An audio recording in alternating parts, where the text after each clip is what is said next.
Has the President ever expressed his frustration to you regarding your decision to recuse yourself? Senator Heinrich, I'm not able to share with this committee private communications. Because you're invoking executive privilege. I'm not able to invoke executive privilege. That's the President's prerogative. Well, my understanding is that you took an oath, you raised your right hand here today, and you said that you would solemnly swear to tell the truth, the whole truth, and nothing but the truth. And now you're not answering questions. You're impeding this investigation. So my understanding of the legal standard is that you either answer the question, that's the best outcome. You say, this is classified, can't answer it here, I'll answer it in closed session. That's bucket number 2. Bucket number 3 is to say, I'm invoking executive privilege. There is no appropriateness bucket.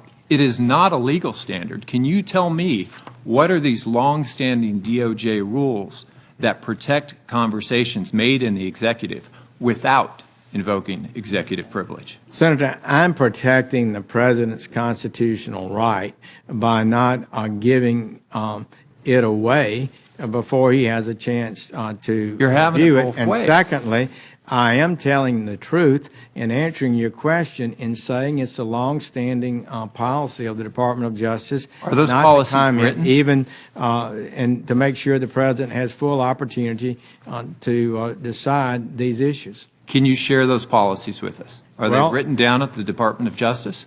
I believe they are. This is the appropriateness legal standard for not answering congressional inquiries. It's my judgment that it would be inappropriate for me to answer and reveal private conversations with the President when he has not had a full opportunity to review the questions and to make a decision on whether or not to approve such an answer. One, there are also other privileges that could be invoked. One of the things deals with the investigation of the special counsel.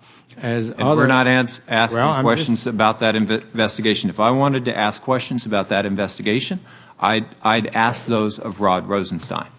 I'm asking about your personal knowledge from this committee, which has a constitutional obligation to get to the bottom of this. There are 2 investigations here. There is a special counsel investigation. There is also a congressional investigation. And you are obstructing that congressional investigation by not answering these questions. And I think your silence, like the silence of Director Coates, like the silence of Admiral Rogers, speaks volumes. I would say that I have consulted with senior career attorneys in the department. I suspect and they believe you have. This is consistent with my duties. Senator Risch asked you a question about appropriateness. If you had known that there had been anything untoward with regard to Russia and the campaign, would you have headed for the exits? Your response was maybe. Why wasn't it a simple yes? Well, there was a improper, illegal relationship in an effort to impede or influence this campaign, I absolutely would have departed. I think that's a good answer. I'm not sure why it wasn't the answer in the first place.